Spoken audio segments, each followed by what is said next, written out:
اعلموا أنما الحياة الدنيا لعب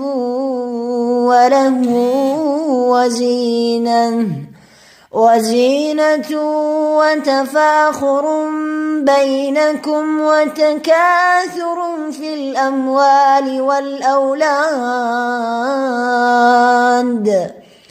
كمثل غيث أعجب الكفار نباته ثم يهيج فتراه مصفرا ثم يكون حطاما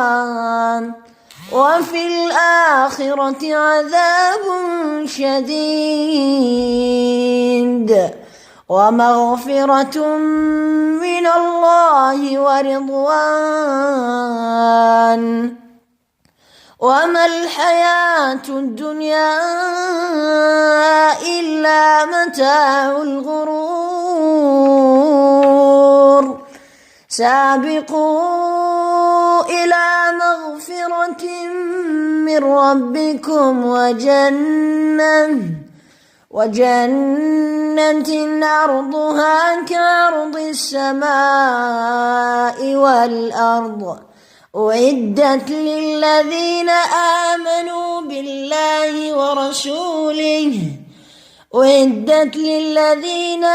آمنوا بالله ورسوله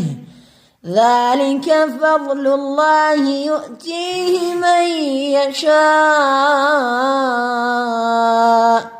والله ذو الفضل العظيم.